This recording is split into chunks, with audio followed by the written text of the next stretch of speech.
All right, I got a 2020 Sierra Denali diesel, and if you can see, the lens on my camera was destroyed. Something hit it driving. I got a new camera. As you can see, this has like a lens on it. The lens actually allows it to focus. So after it got shattered, I'm like, okay, I'll just take the glass off, clean it up. Nope, it is fuzzy, like it has bad vision. So I got this camera to replace it. We'll see how tough it is. Pretty sure it's not too difficult. It appears I just need to take this piece off to access the backside. I noticed on the mount, I can kind of put my pinky through here and I can feel some screw heads where the mount would go. Keep in mind, you got to take this off first. These two, don't lose them. It'll suck if you drop them down, so that you can take this plastic piece off, because then it shortens it to about here. If not, you can't pull that off because it won't go around this. All right, this is a T15. Come out super, oh, see, look, I didn't take my own advice. Sorry, because I'm videotaping with one hand. So anyways, I know where it goes and I can get it, but just know it's a pain in the butt. You got to kind of lift it to pull it off. I'm gonna set this aside, put it in a spot where hopefully I don't drop it again. And now you just need to pop these little pieces up. This whole section comes off basically from here all the way across to here.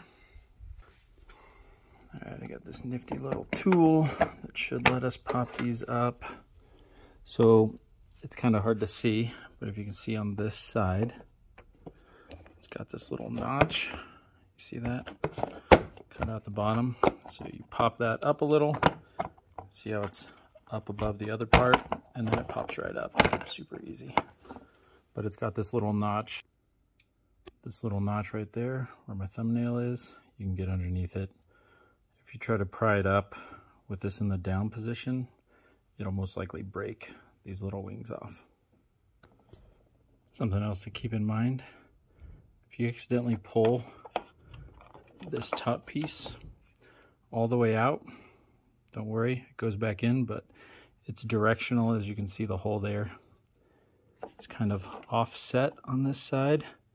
So you just get it lined back up, pop it in.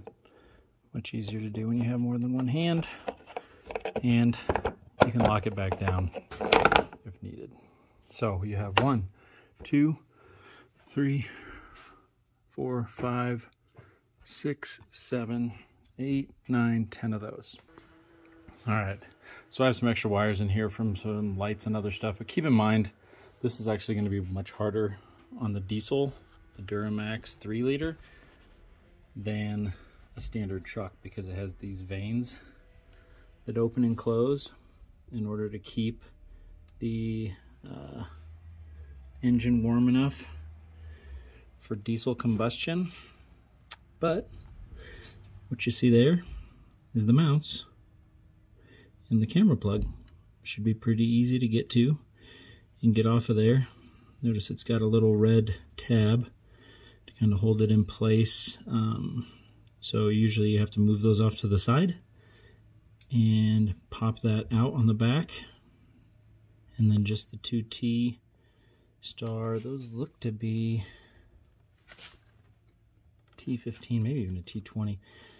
I gotta size them up, I'll let you know. Slight change of plans here. With all those vanes in the way, I'm actually gonna pop the front grille bolts up. There's 4 of them. To see if I can just pull it forward enough to gain access. Let's see if that works. Well, got these 4 bolts out, and this thing doesn't really budge much. It pops forward maybe a hair, but if you look, it's meant to kind of sit inside of these other body panels. Probably quite a few more pieces in there. I'm not going to get it far. I used to have the previous generation Denali, and some of this stuff was easy, some of it really stunk. So I'm going to see if I can get to those with a right angle drill attachment. All right, I got it out, got it swapped out. lens into the housing. But I had to use this setup. T15, long screwdriver. Hopefully I can get this upside. Had to go in between the second and the third vein. It lines up perfectly, and you're able to unscrew those out. Just make sure your tip is magnetic so it holds on to those. Alrighty, got the new one in. Really a pain in the butt without it being able to get the grill off. But again, if you put that screwdriver or long attachment through here, or through on this side, the second one, between the first and the second, you can kind of feel where it needs to line up with your pinky. It's just almost like lined up with this M part. You can get it in there pretty easy. I mean, it took me all of maybe 10 minutes to do all of this. So now I just got to put everything back on and it's good to go. Hope it helps.